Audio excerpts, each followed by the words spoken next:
اسرائیل کو عبرتناک انجام سے دوچار کرنے اور جنگ میں فتح ایرانی عوام میں خوشی کی لہر، سڑکوں پر جشن۔ اسرائیل نے 13 جون کو ایران پر حملہ کیا تھا اور مقاصد میں ناکامی اور مسلسل ذلت سے دوچار ہونے پر امریکہ اور خلیجی ریاستوں کے توسط سے شکست تسلیم کر لی۔ 12 روز جاری رہنے والی جنگ میں فتح پر ایران کے عوام میں سکون اور طمانینت کی لہر دوڑ گئی۔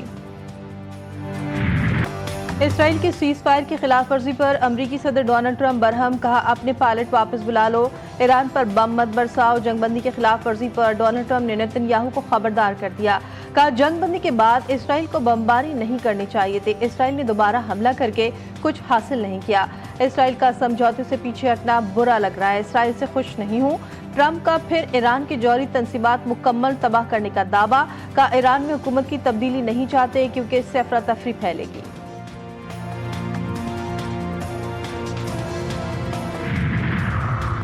75 سال میں پہلی بار کسی امریکی صدر کی جانب سے اسرائیلی حکام کو شٹ اپ کال اور گالیاں۔ امریکی کانگریس رکن نے اسرائیل کے ایٹمی پروگرام پر تنقید کی پاداش میں قتل ہونے والے سابق امریکی صدر جان ایف کینیڈی کا حوالہ دے کر صدر ٹرمپ کے حوالے سے بھی خدشات کا اظہار کر دیا۔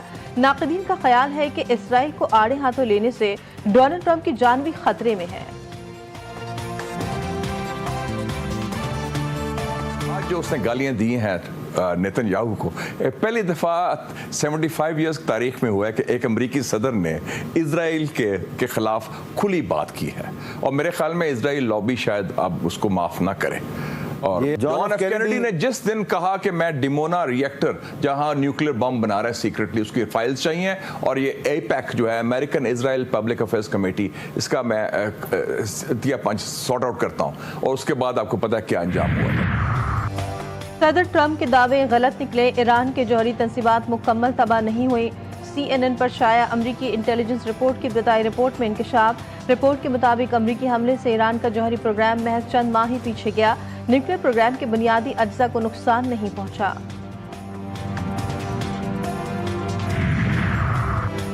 اسرائیل میں جو تباہی ہوئی وہ نیتن یاہو کے لیے شدید رسوائی کا باعث بن گئی۔ ایران کے خاتم الانبیاء مرکزی ہیڈ کوارٹر کے ترجمان نے اسرائیل میں پھیلے ملبے کی تصویر جاری کر دی۔ ایکس پر لکھا، دشمنوں کو ایران کے کچلنے والے حملوں سے سبق سیکھنا چاہیے۔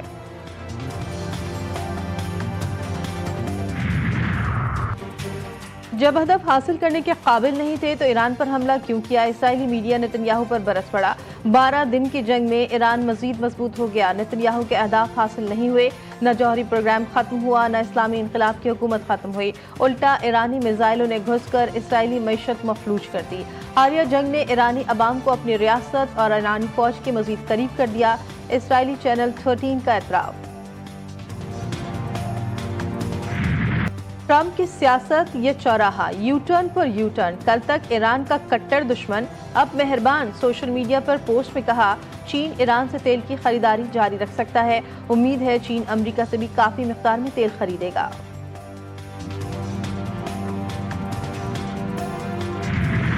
ایران کے حملے کا مقصد قطر سے مقابلہ کرنا نہیں تھا، اس کا ہرگز مطلب برادر پڑوسی ملک قطر سے تصادم نہیں۔ ایرانی صدر مسعود پزشکیان کا امیر قطر کو ٹیلی فونک گفتگو میں خیر سگالی کا پیغام، کہا میزائل حملہ اسرائیل کی جنگ میں امریکہ کی شرکت کا رد عمل تھا، ایٹمی تنصیبات پر حملوں کے جواب میں امریکی اڈوں کو نشانہ بنایا گیا۔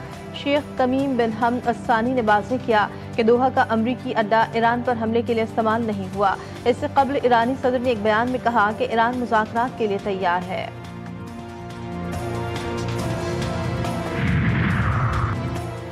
وزیراعظم شہباز شریف کا سعودی ولیعہد شہزادہ محمد بن سلمان سے ٹیلی فونک رابطہ، سعودی ولیعہد کو حج کی مبارکباد، پاکستانی حجاج کی میزبانی پر شکریہ بھی ادا کیا۔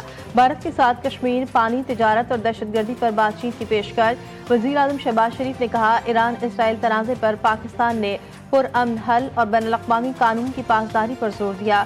سعودی ولیعہد نے خطے میں امن کے لیے پاکستان کے کردار کو سراہا۔ شہباز شریف کا ایرانی صدر کو بھی فون مذاکرات اور سفارتکاری کے ذریعے امن کی بحالی پر زور، کہا پاکستان مشرق وسطیٰ کی بدلتی صورتحال پر مستقل طور پر نظر رکھے ہوئے ہے۔ شہباز شریف سے قطر اور سعودی عرب کے سفراء کی ملاقاتیں، امیر قطر اور عوام سے گزشتہ روز کے حملوں پر اظہار یکجہتی کیا۔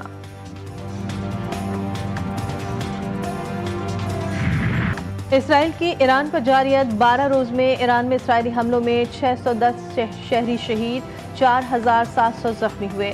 وزارت صحت ایران حسین کرمان پور نے ایکس پر اپنے پیغام میں بتایا کہ 12 روز کے دوران اسپتالوں کو انتہائی دل دہلا دینے والے مناظر کا سامنا کرنا پڑا۔ اسرائیلی وزارت صحت کے مطابق 12 روز سے جاری ایران کے میزائل حملوں میں 28 افراد ہلاک اور 3238 افراد زخمی ہوئے، جن میں سے 23 کی حالت تشویشناک۔ مذاکرات اور سفارتکاری آگے بڑھنے کا واحد راستہ، پاکستان کے مستقل مندوب عاصم افتخار کہتے ہیں پاکستان نے موجودہ صورتحال پر واضح پوزیشن لی۔ پاکستانی قیادت نے کشیدگی کے خاتمے کے لیے کئی ملکوں سے رابطے کیے، تنازع کے پرامن سفارتی حل کے لیے اجلاس کیے گئے۔ ایران امریکہ کے مذاکرات کو اسرائیلی حملوں نے متاثر کیا۔ has repeatedly talked about continuing the negotiations in Paris. Repeatedly telling Iran to come on the negotiation table is, I think, ridiculous. They never left the negotiation. Iran نے ہمیشہ بات چیت اور مذاکرات کی کوشش کی۔ اسرائیلی جارحیت کے موقع پر بھی ایران مذاکرات کی میز پر ہی تھا۔ ایرانی میڈیا کو انٹرویو میں خواجہ آصف نے ایران کے مذاکرات میں سنجیدگی نہ دکھانے کے دعوے مضحکہ خیز قرار دے دیے۔ وزیر دفاع نے واضح کر دیا کہ ایران پر اسرائیل کے حملے اس کے صہیونی ایجنڈے کا حصہ ہے۔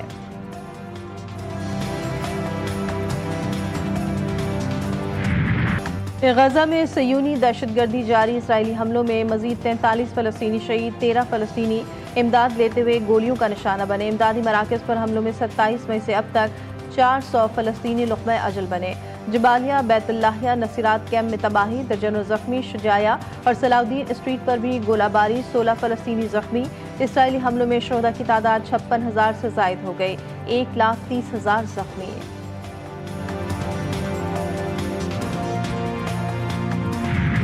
سیکیورٹی فورسز کا جنوبی وزیرستان کے علاقے سراروغہ میں بڑا آپریشن، بھارتی سپانسرڈ 11 دہشت گرد ہلاک۔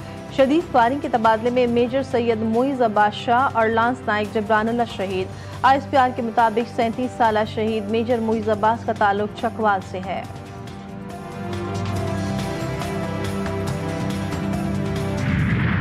آپ جائے سپریم کورٹ، اور انہوں نے یہ بھی کہا کہ پہلے کیوں نہیں گئے سپریم کورٹ؟ آپ نے پہلے کیوں نہیں سپریم کورٹ کو بتایا کہ IMF کیسے قبول کرے گا کہ جب پارٹی ہیڈ جس کی وجہ سے یہ پارٹی، جس کی رسپانسبلٹی ہے، جو اس کی ذمہ داری ہے پارٹی کی، اس کی مشاورت کے بغیر یہ بجٹ پاس نہیں ہونا چاہیے تھا۔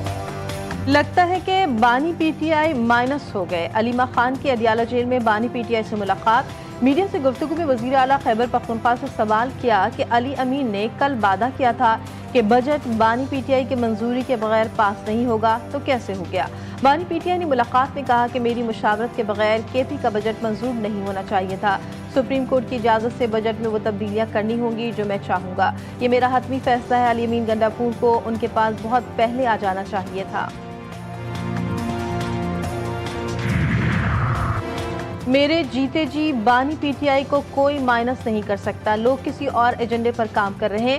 وزیر اعلیٰ خیبر پختونخوا علی امین گنڈاپور کا علیمہ خان کو جواب، کہا کہ بانی PTI تب مائنس ہوگا جب ہم مرے ہوں۔ بجٹ منظوری کے بعد سے غدار اور -1 کرنے کی بے بنیاد مہم چلائی جا رہی ہے۔ اگر بجٹ منظور نہ ہوتا تو صوبے سے حکومت ختم ہو جاتی۔ 30 جون تک بجٹ پاس نہیں ہوتا ہے تو 1 جولائی کو آپ فائنینشیل کرائسس میں چلے جاتے ہیں، آپ کے پاس پیسے نہیں ہوتے ہیں۔ تو میں نے پہلے ہی کہا تھا کہ انڈے دینے والی مرغی جو ہے اس کو کبھی ذبح نہیں کریں، پھر یہ کرپشن کیسے کریں گے، نوکری کیسے بچیں گے، فنڈز میں گھپلے کیسے کریں گے، کوہستان اسکینڈل کیسے بنائیں گے، گندم کا اسکینڈل کیسے بنائیں گے، چینی کا اسکینڈل کیسے بنائیں گے۔ اس ساختہ اب ایک میٹنگ کی اور کل انہوں نے جو ہے وہ بجٹ پاس۔ یہ انڈا دینے والی مرغی کو کبھی ذبح نہیں کریں گے۔ گورنر خیبر پختونخوا فیصل کریم کنڈی کا علی امین گنڈاپور پر طنز، کہا کہ اگر یہ بجٹ پاس نہیں کرتے تو کرپشن کہاں سے کرتے، کوہستان گندم اور چینی اسکینڈل کیسے بناتے۔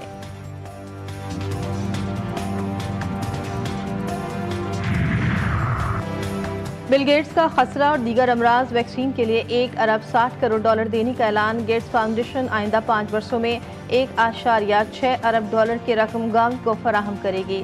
فاؤنڈیشن کے چیئرمین بل گیٹس کا کہنا ہے کہ دنیا بھر میں بچوں کی اموات کی تعداد اس سال بڑھنے کا خدشہ ہے، کیونکہ بیرونی امداد میں بڑے پیمانے پر کٹوتی کی جا رہی ہے۔